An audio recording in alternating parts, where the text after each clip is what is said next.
Well, good evening, everybody. It's very nice to see so many people here for a very special lecture.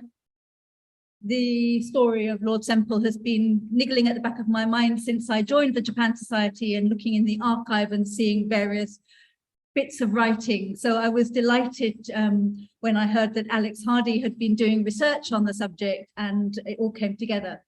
But we rewind. Welcome to the Swedenborg Hall and to the Japan Society's monthly lecture. My name's Heidi Potter.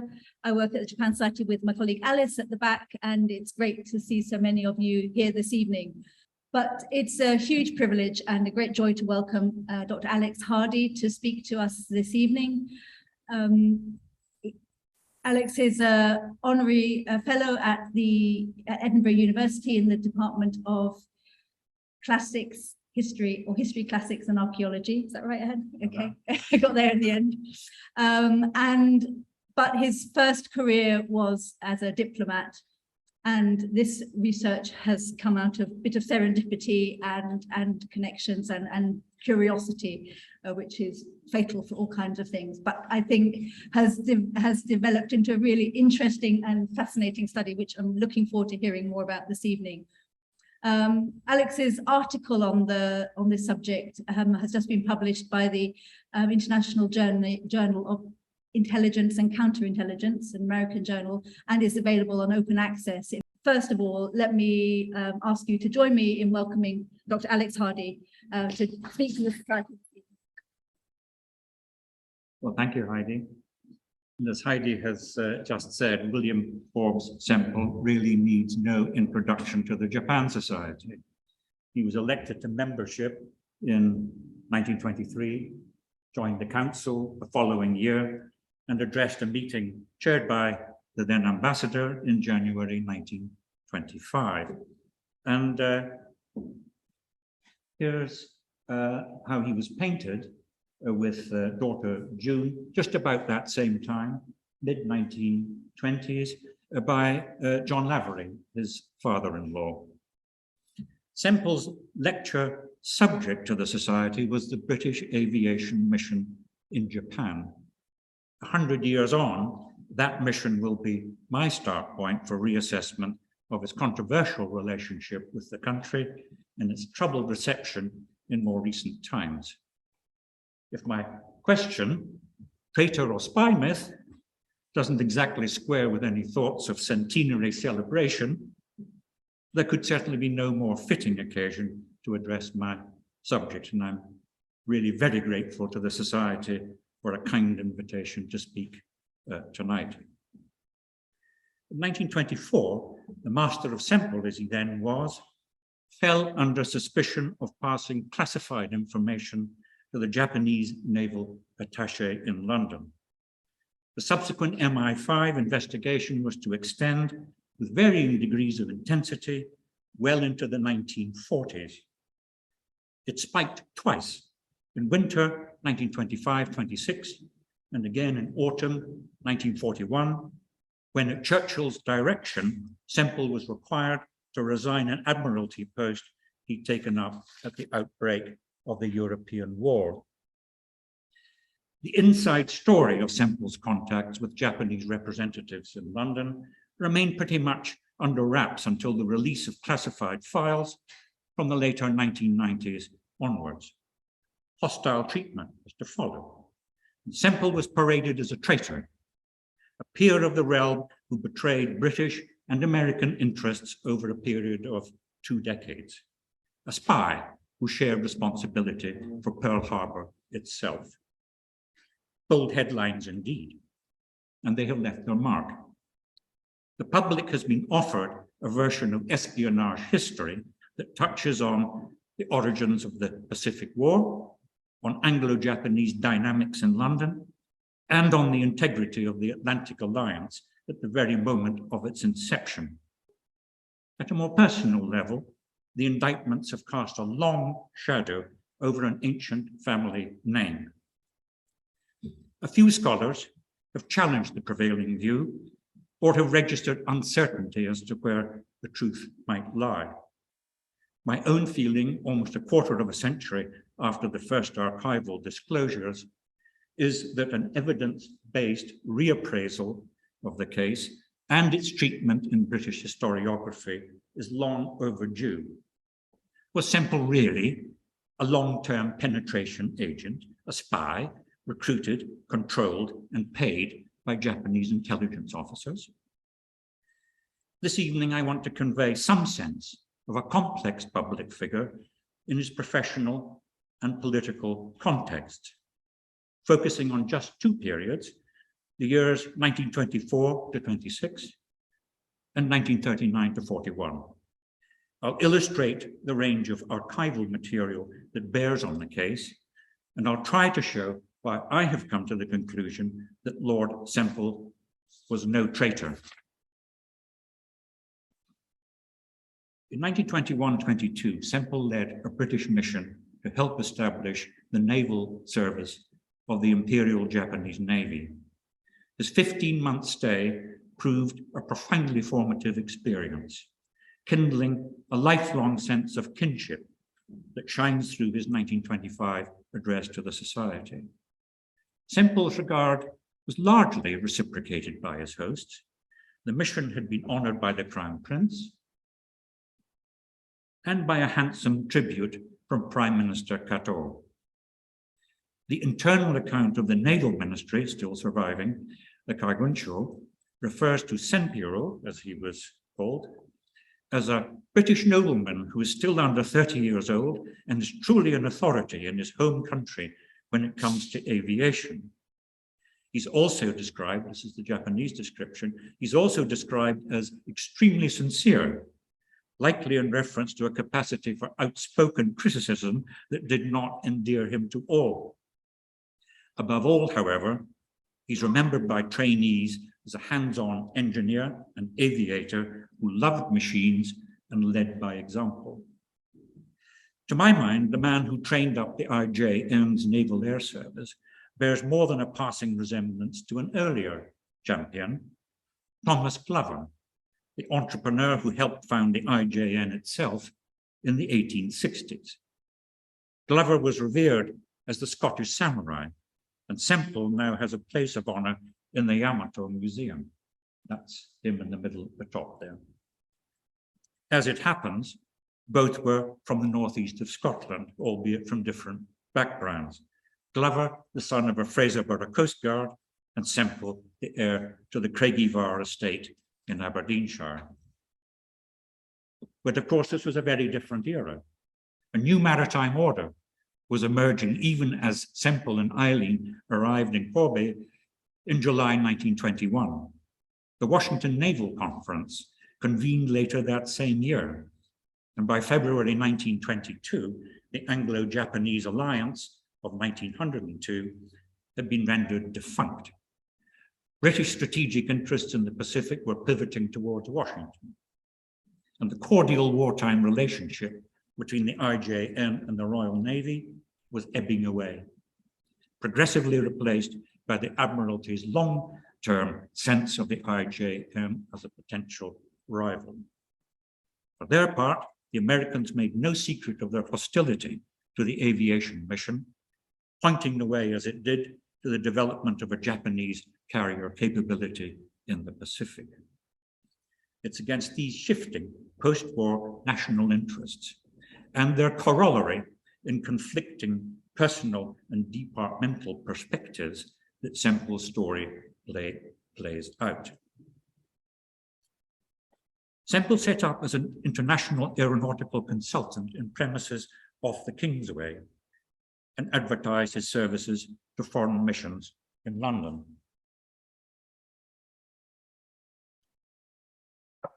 This was a civilian job, carrying no automatic right of access to secret projects, but Sempill could, by this time, trade on his Japanese experience, and indeed Japan remained central to his embryonic British business interests. On the 1st of February 1924, he sent a letter to the Naval Attaché's office, double enveloped and inner marked, strictly secret. Here's a rather blurry image of it, but that's a photocopy of the actual letter that he sent. MI5 intercepted the letter and initiated cover of Sempill's mail and telephone under warrants authorized by the Home Secretary. What had caught their interest was, and this is rather blurry, but the second line refers to him sending particulars regarding large bombs. Well, of course, MI5 needed no further encouragement. Further correspondence followed.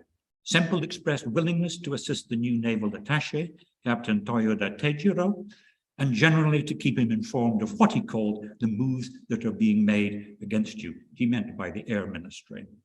Sempill also advised Toyoda not to waste time seeking confidential information from the Air Ministry, warned Toyoda that the Americans might try to use a former member of the aviation mission, now stationed in Honolulu, offered to effect introductions to two senior officers retiring from the Navy and the Air Force as potential sources of information and advice, assured a senior officer at the Air Ministry, Sir Geoffrey Salmond, that he was not working for or, advising the Japanese. And he, towards the end of 1924, urged Toyoda to exercise caution in using his information. Sempill gives the impression of siding with the attaché against an unhelpful and obstructive ministry. But he also gives the impression of a man with something to hide. And there's little doubt, in my view, that he was alerted at some point in late 1924, alerted by somebody directly or indirectly to the fact that there was security interest in his attaché contacts. Some, if not quite all, of the circumstantial evidence can be explained by Sempill's eagerness to ingratiate, to sustain and exploit privileged access to the IJN, and perhaps also to offset a distinct cooling in Japanese treatment of the aviation mission through 1922 and indeed into 1923, with the skeleton mission, as it was, that remained in Japan. But what about the evidence for classified information that Sempill actually passed or was demonstrably prepared to pass? An MI5 matrix of 8 items, in substance only 6, survives from late 1925, when prosecution was under consideration. The Air Ministry's first came the aforementioned large bombs, but these were never identified or never definitively identified. The Air Ministry's only candidate, a secret project for a 50-pound bomb, then under development, was a poor match because it was based on the assumption that Sempill's strictly secret caveat reflected the official classification of whatever he was writing about. That was an unjustified assumption. Sempill was seeking guidance as to Kaigunsho intentions on behalf of a third party, inverted commas, those making the investigations, as he put it. I have no idea who these people may be, but my guess is that the letter relates to experiments in horizontal bomb delivery against ships. A rudimentary offensive system demonstrated by the aviation mission in 1923 using 230-pound bombs, all of them, I may say, with dud fuses. The IJN initiated independent trials of horizontal bombing against ships just 5 months later, in July 1924, but much later abandoned the system in favor of dive bombing. Sempill's first letter probably infringed the Official Secrets Act, but we don't know what he passed or whether the Kaigunsho's reticence was a further signal of coolness and distance from their former mentor. I labor this point because Sempill's bombs have fed the Pearl Harbor myth. Look at this from the Daily Mail as recently as 2016, and I'll highlight: selling them top secret files, including the bomb technology employed to devastating effect in the attack on the US naval base at Pearl Harbor in 1941. It's piffle. It's piffle because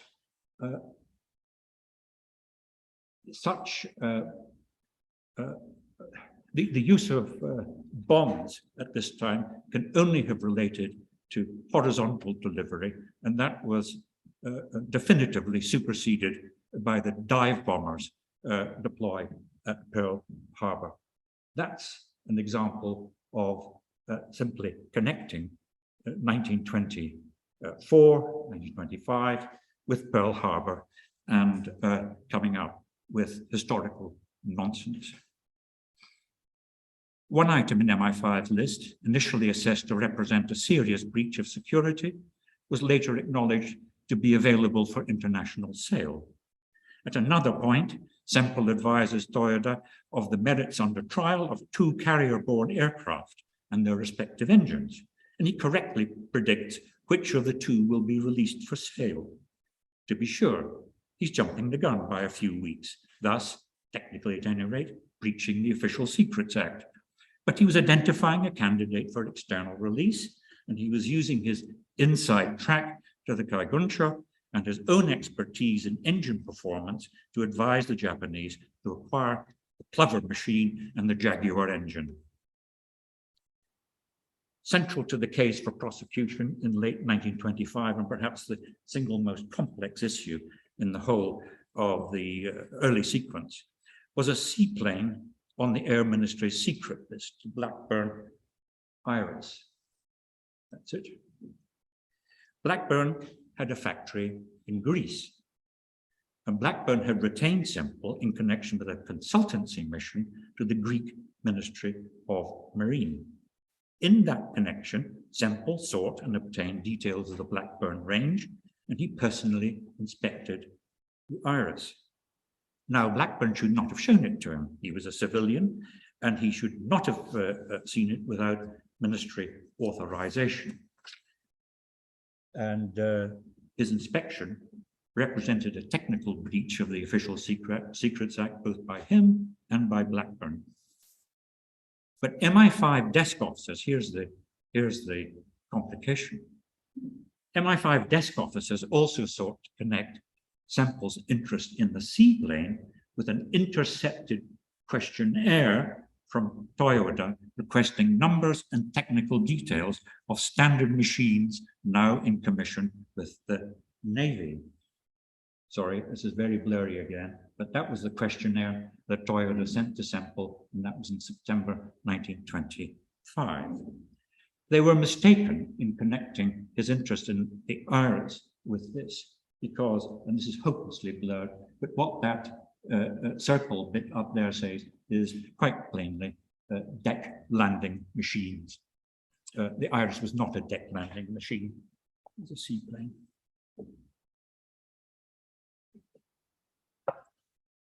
Perhaps Sempill's most thoughtless action was to exploit an Air Ministry acquaintance, W.G. Fairley, as a source of privileged information.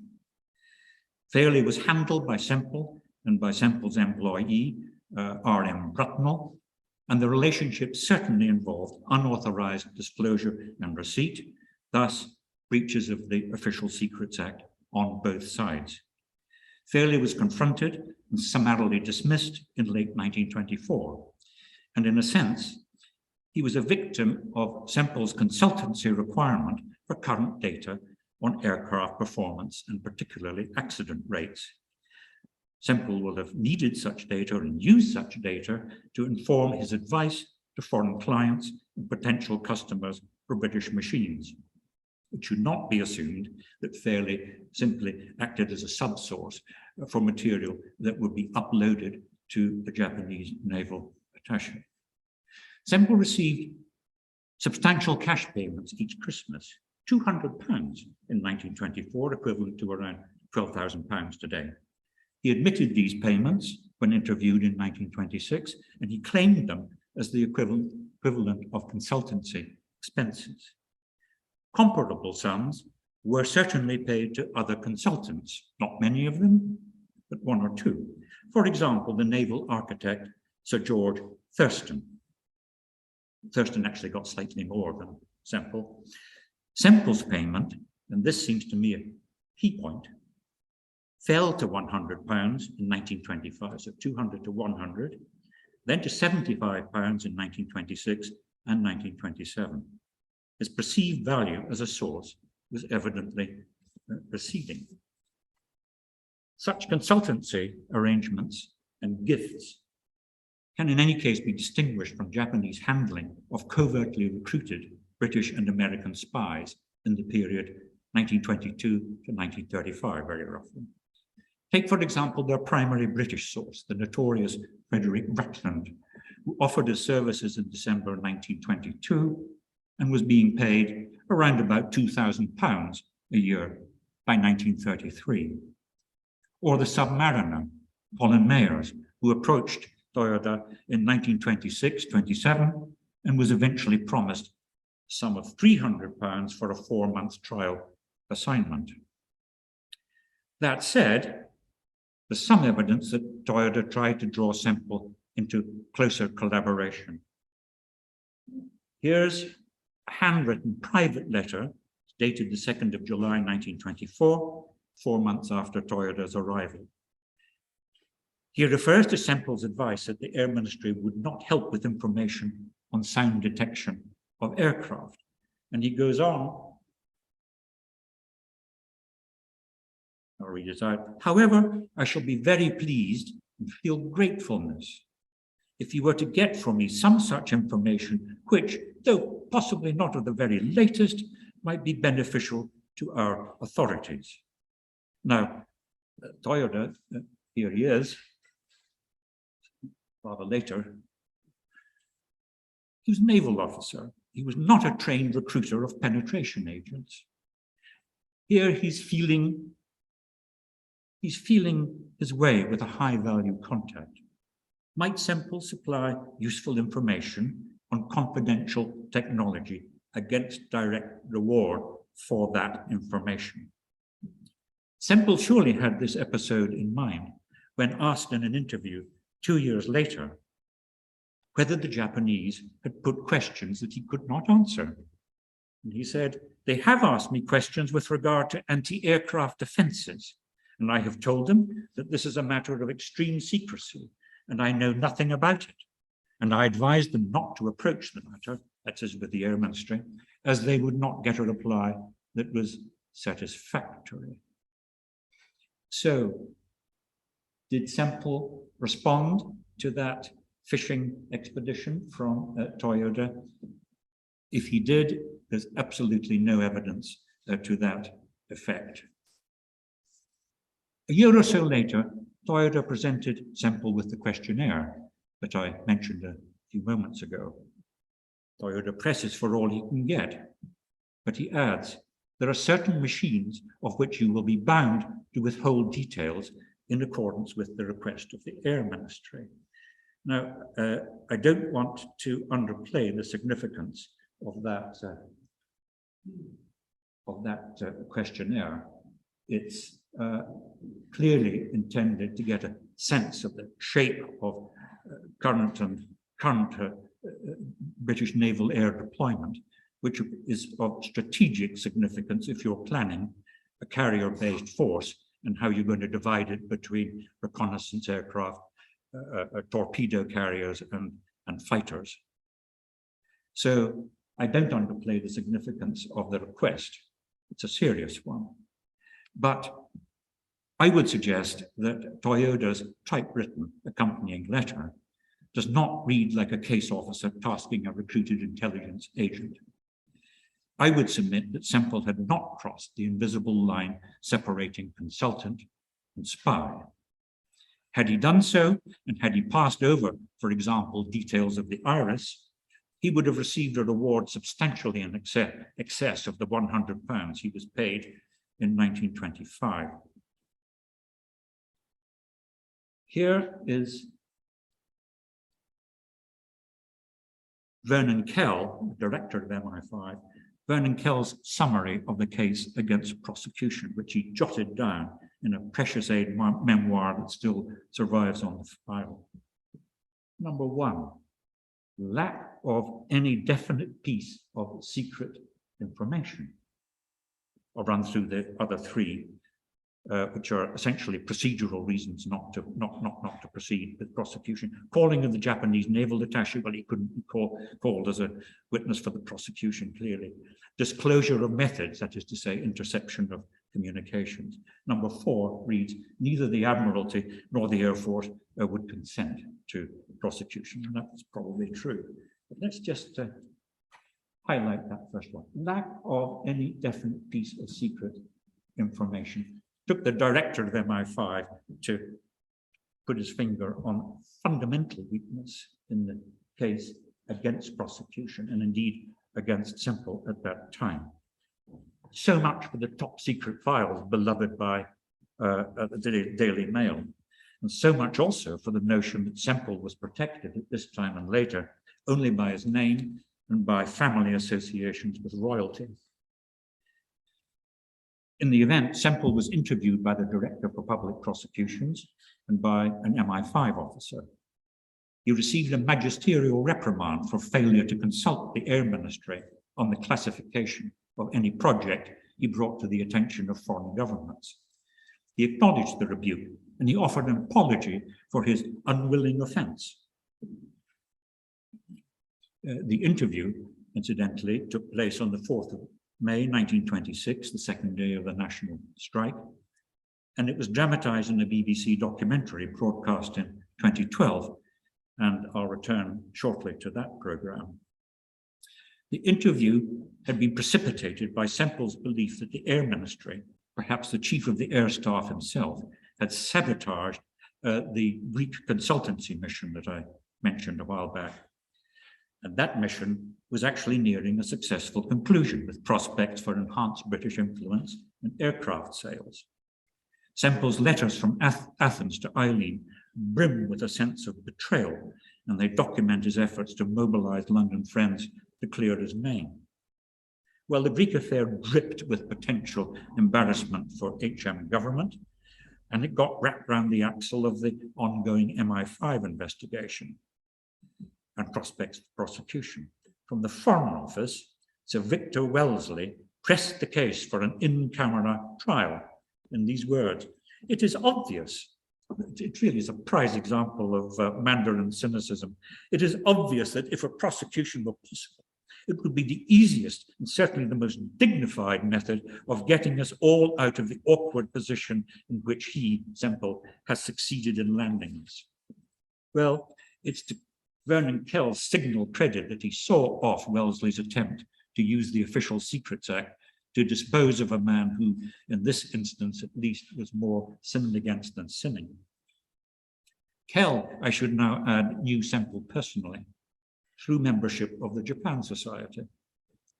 Sempill was invited to join the council on the same day, the 18th of June, 1924, that Kell was elected its chairman. And to complete the trio, Captain Toyoda joined the council on the same occasion. We can only guess at the chief spy catcher's thoughts when he found that his council was to include a suspect spy and his putative case officer. Kell stood down from the chairmanship just 1 year later. Before I move on, let me try to place Sempill's activities and motives in some form of context. The aviation mission was hailed by Prime Minister Kato as almost epoch-making, and so it had been, almost. By its conclusion in 1923, it had moved the IJN air service forward by perhaps half a decade, and it supplied the IJN with a cadre of trained pilots, the nucleus of the Naval Air Service that was to grow and become what it later did through the 1930s. And yet it was followed by, if not a hiatus in force development exactly, at least not by the same pace of development that had been represented by the years 22 to 24.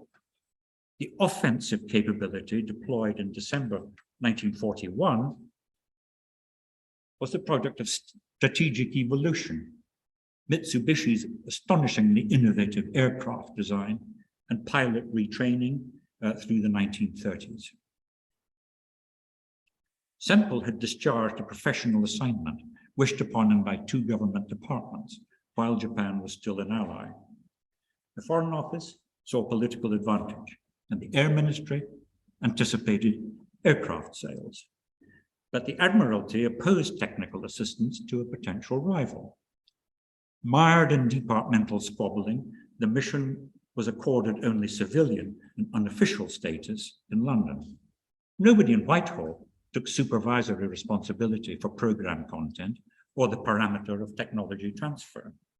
Not until 1923, when the remaining skeleton mission under Herbert Brackley was preparing for the first deck landings on the character Horshaw, do we glimpse London's guidance as to what might and what might not be disclosed to the IJN. Admiralty recriminations persisted through 1922, and the Air Ministry caught a very bad dose of cold feet. Sempill told Brackley that his London access to classified information had been restricted, that information to foreign countries is being considerably curtailed, and that it is absolutely impossible for the Japanese to get it. Yet at least two senior officers were reportedly more relaxed about technology transfer, taking the view that air matters, Britain needed to keep only 1 year ahead of other nations with regard to design. But the borders separating ministries, defense manufacturers, foreign customers, and consultants were pretty porous. Personal contacts were at a premium, and for attachés doubling as intelligence officers, there was much to play for. Sempill's impatience with a ministry that was divided against itself will not excuse even technical breaches of the Official Secrets Act, but it may help explain his pretty cavalier attitude towards the secret list, his exploitation of the unfortunate fairly, and his wish to preserve the work of the aviation mission.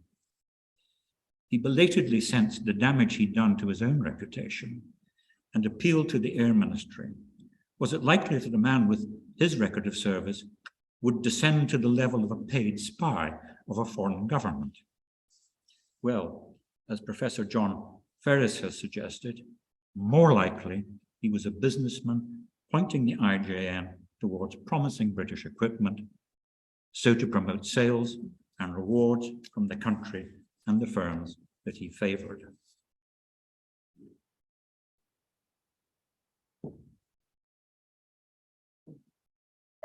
Our story now moves forward to the 27 months between the outbreak of the European War and Pearl Harbor. Sempill joined the Admiralty and was assigned to the Director of Air Materiel in October 1939. He was responsible for what he called air accidents and maintenance and general technical intelligence. The explanation for this surprising return to uniformed service in a role that afforded access to highly sensitive information on carrier fighters lies in the exigencies of the new war. The Admiralty had just recovered control of the Fleet Air Arm, and the reinstated 5th Sea Lord needed urgently to attract qualified personnel. Sempill offered his services directly to Vice Admiral Sir Alexander Ramsay and received the reply, "Come at once." MI5, themselves understaffed and ill-prepared for war, were not best pleased. Their opportunity to intervene arrived with the interception of correspondence showing that a 1931 consultancy arrangement with the Mitsubishi Corporation had continued into 1940 at an annual fee of £300, around 15,000 today. Worse still was a reference to the use, both direct and indirect, made of Lord Sempill by our military and naval attachés. Sempill was called to account by the Admiralty in June 1940. What explanation he offered, I don't know, but a likely scenario is that he had accepted a part payment of £150 in January 1940 and explained it to the Admiralty in June 1940 as relating to consultancy work carried out prior to his return to service in October 1939. Of course, receipt of any such foreign payment by a serving officer was improper, indeed a misjudgment that left Sempill vulnerable to the old suspicions. What was the true nature of his relationship with the Japanese attachés? Sempill's explanation, whatever it was accepted by the Admiralty, and in the internal negotiation that ensued, he refused to drop his Japanese contacts.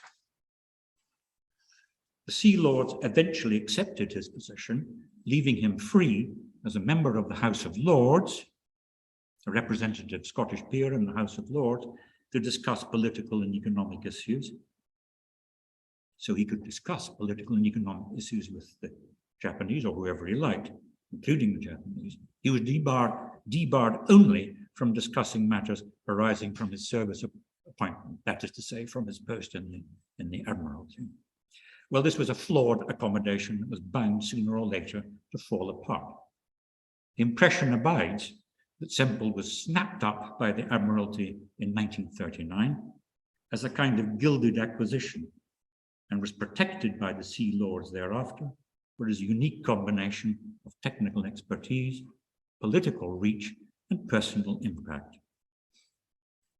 At all events, the settlement, the arrangement, lasted just 12 months until autumn 1941, when Churchill focused on Sempill's contact with the Japanese embassy and demanded his removal from the Admiralty. This is perhaps the most contentious part of Sempill's story, and again, I'll try to place his actions and motives in context.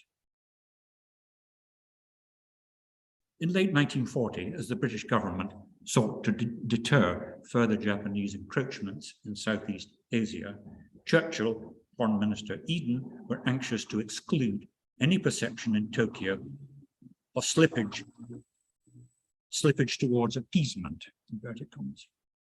In London, mainstream figures sympathetic to policy alternatives included Lord Hankey, Maurice Hankey, as was, and Rab Butler at the Foreign Office. Both had supported Chamberlain's Munich Agreement, but each was to be moved on, or sidelined by mid-1941. Advocates of resetting the relationship nonetheless remained very much in play, and prominent among them, a group of Japanophiles with whom Sempill was closely identified. Several were members of the Japan Society, and I'm aware of a controversy pretty much throughout the 30s as to whether the Japanophiles were trying to edge the society towards a more political conception of its role in the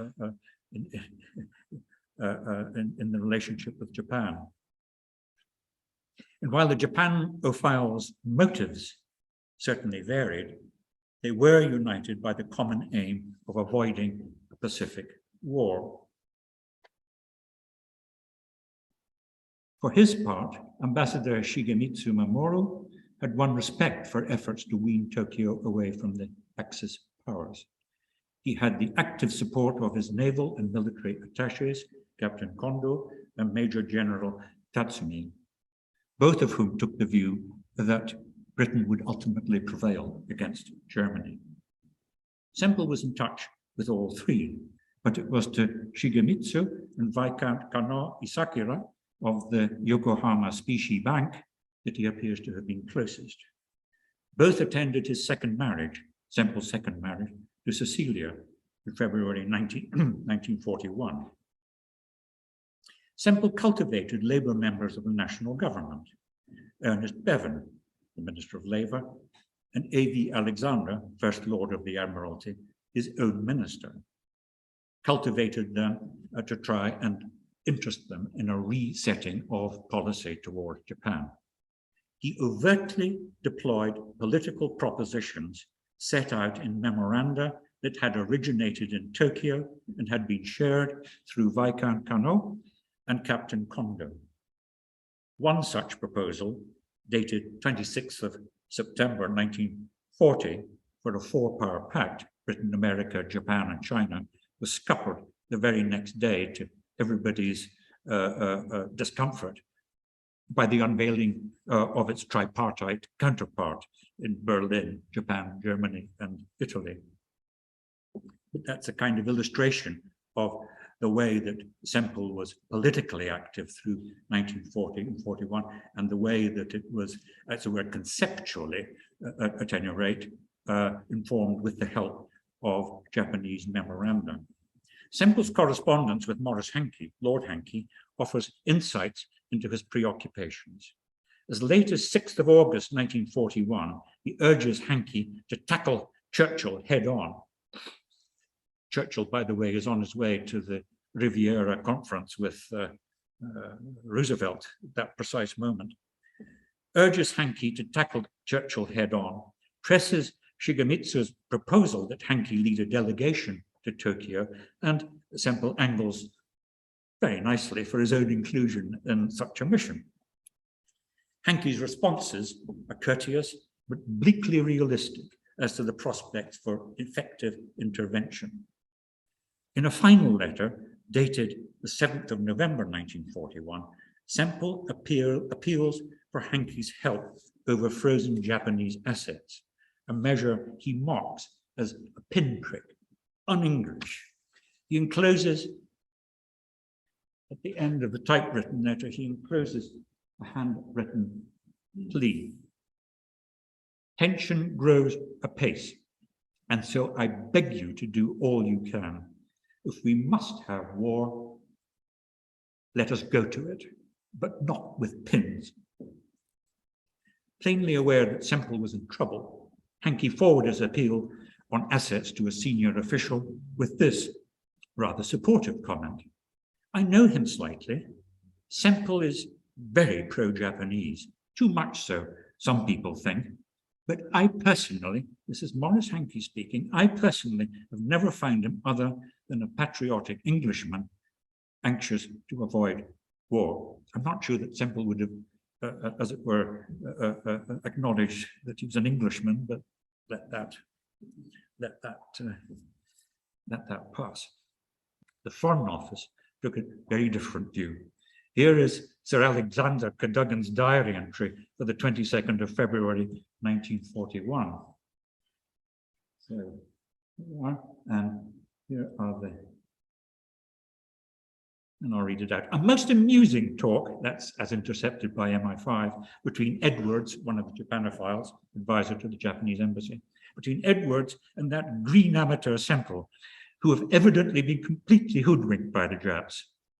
And then it goes on up there.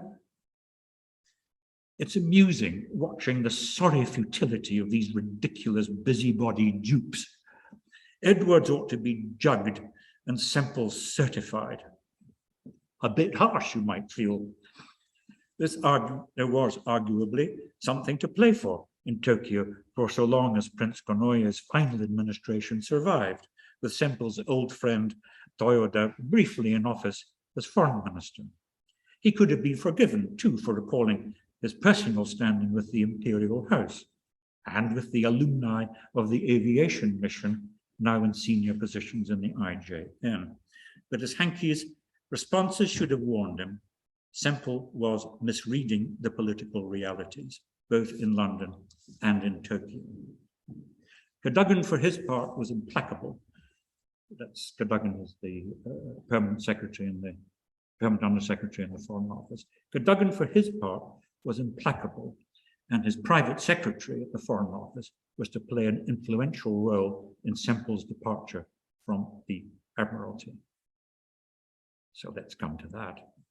13th of September, 1941, Churchill saw a Bletchley Park decipherment of a telegram from the Japanese charge, Kamimura Shinichi, commenting on a forthcoming Anglo-American mission to the Soviet Union. Churchill passed the intercept to the Foreign Secretary. This man seems well informed. Can we not get some information on his contacts? Eden's response, probably drafted by Cadogan's private secretary, listed 7 names as the embassy's principal sources of information. The list included Lord Sempill, who is suspected of receiving a subvention from Japanese funds, a very prejudicial present tense there. Churchill was highly agitated, and his demand for action concluded none of them must have access to any government department. It is impossible for Lord Sempill to continue to be employed at the Admiralty. I do not know in what capacity. A.V. Alexander, First Lord, and the Sea Lord were being called to account. They had hung on to Sempill against MI5 advice, and Guy Liddell, head of counter-espionage at MI5, now confided to his diary, not without schadenfreude, I do not think the Admiralty will come very well out of it. Churchill's strikingly curt missives to his successor as First Lord include the famous injunction, clear them out while time remains. Alexander, let's recall, briefly consorted with Sempill just a year earlier, and Alexander strikes a decidedly defensive tone. There was no evidence, he observed, that Sempill had breached his undertaking to the Sea Lord not to discuss service matters with the Japanese. But of course, Sempill had to go, and on the 10th of October, he was invited to resign his commission. A couple of points to add here. First, Sempill was denied an Admiralty inquiry that might clear him of any suspicion, residual suspicion of breaching his 1940 undertakings to the Sea Lord. And let me add this, in point of fact, there is not a jot of evidence that he disclosed classified data derived from his Admiralty employment, his Admiralty departmental employment. You will see many an assertion of the contrary. There's not a jot of evidence to support it. Secondly, Churchill objected that he had not required Sempill to resign his commission, a distinction between status and employment, which has prompted the persistent notion that the Prime Minister was protecting Sempill from prosecution. Here's the Independent from quite early on. This is from 1998. Don't worry about the text, it's just the idea that the Prime Minister somehow had a reason to protect Sempill. Churchill plainly wanted to avoid a security scandal, and he had no interest in humiliating a Scottish representative peer. But prosecution was never under consideration in 1941. No charge of treachery or breach of faith was levelled against Sempill, and he was permitted to remain in post until the end of November. Certainly, Churchill's intelligence advisor, Major Desmond Morton, was a conciliatory, moderating influence throughout. He it was who sensibly observed that Sempill's reported overdraft of £13,000, far from being an indication that he was under some kind of improper relationship, Morton said, seems to indicate that he has not received payments for services from an improper quarter. Commonsensical observation. Morton tried to broker a kind of honourable exile. That's his minute to Churchill. A kind of honourable exile to the far north of Scotland, a solution which was approved by Churchill. You can see Churchill's tick and signature there in red, but which understandably held no attractions for Lord Sempill. I've suggested that Sempill's overt use at this period lay primarily towards his political access and influence. I don't doubt for a second that he sought to support the embassy's efforts to ease tensions, promote negotiation, and avoid confrontation. He unquestionably traded political information, political perceptions. He may well have conveyed a well-informed sense of the politics of peace and appeasement, a Japanese perception zone, of course, of very high sensitivity for Churchill and for the Foreign Office. But in the time remaining, I want to address the question whether Sempill might have crossed the line into damaging disclosure, improper use of influence, or wrongful communication. And I'm going to look very briefly at 3 further episodes from 1941. First, the Asakamaru affair in February and March. Asakamaru was a commandeered special service vessel that was scheduled to pick up German material for the IJN in Portugal, breaching British contraband control. Anthony Eden and the Admiralty opposed naval interception, while Churchill briefly toyed with the notion of SOE sabotage. Ambassador Shigemitsu's reporting telegram revealed that he was aware both a British embassy reporting from Tokyo and of the likelihood that the British government response would be confined to a diplomatic protest.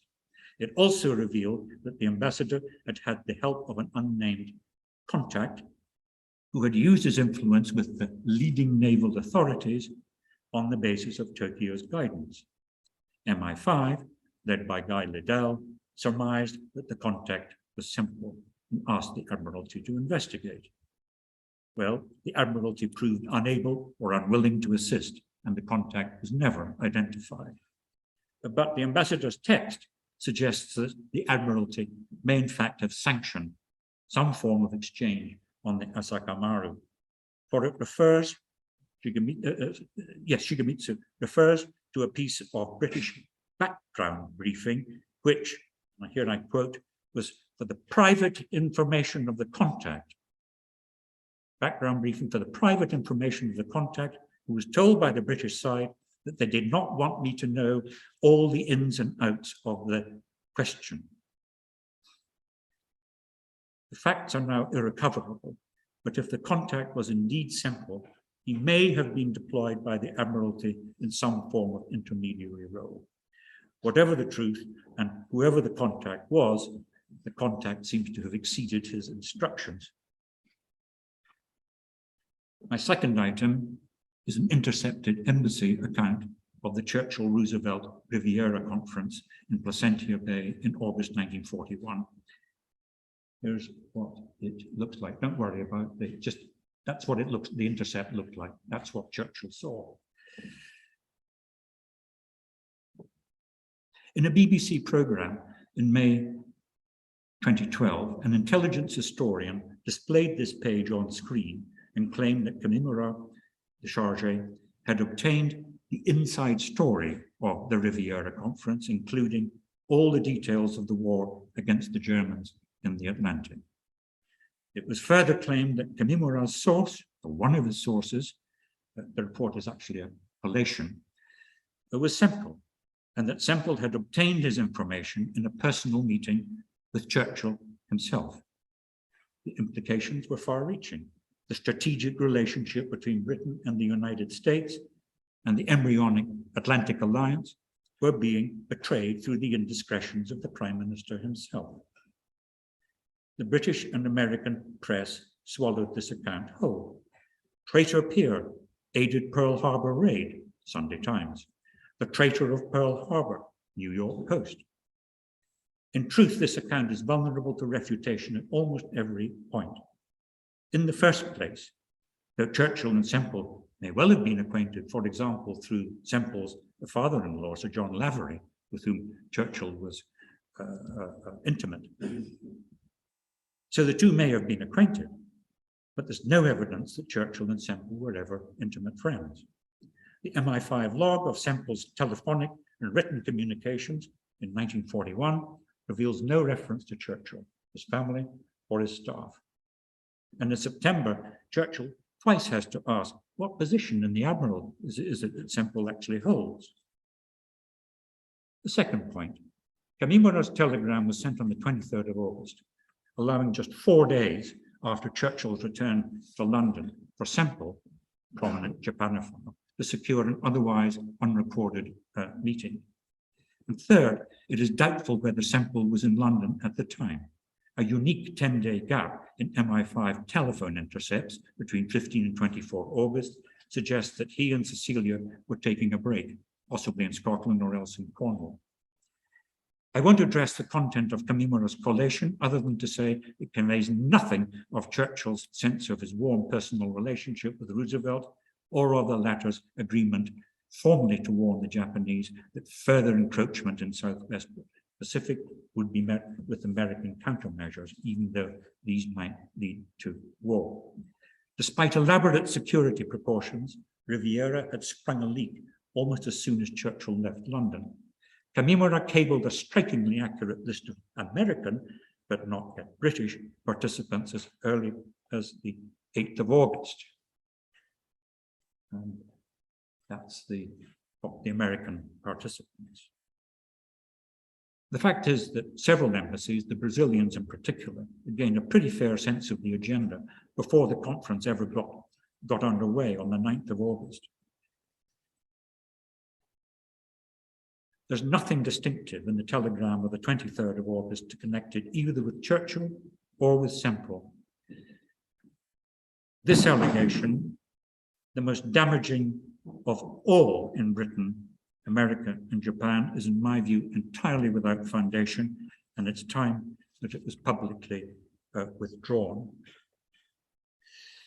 Time is pressing, and I'm going to pass over the third item. I can come back to it in Q&A, but I'm going to go swiftly, with apologies, to my conclusion. What conclusions can we draw at this distance in time? Despite intense all-agency coverage of the embassy in late 1941 and the closest possible focus on Sempill himself, Liddell's suspicions were never substantiated. Two contemporary witnesses testified to B Division's ambivalence, that's the counter-espionage division's ambivalence about the case. One is, the name will be familiar to you, Anthony Blunt, who well knew what it was to be a controlled intelligence agent. He filleted Sempill's file, and he reported this to his NKVD case officer in October 1941. He, Sempill, is known to have been extremely indiscreet in conversations with his friends on official matters. We cannot conclude from the foregoing that Lord Sempill is consciously acting as an agent for the Japanese, but the risk is a serious one, given that he holds the position he now does in the Admiralty. So that's October 1941. My other first-hand witness is another MI5 officer, Jack Curry, who a few years later, 1946, wrote this in an internal history of MI5. During the years 1923 to 1926, there is little doubt that Sempill, technically at any rate, infringed the provisions of the Official Secrets Act. From then onwards, Sempill was constantly the subject of inquiry, and while there is no evidence that he committed any further offence, his conduct generally gave cause for disquiet over a long period. It's a pretty significant concession from a counterintelligence officer who'd been directly involved in the case. An investigation may mark time for want of definitive pointers to guilt or innocence, only for something like clarity to emerge with the benefit of hindsight or fresh lead material. For one long view of this case, we can turn to the National Archives case summary.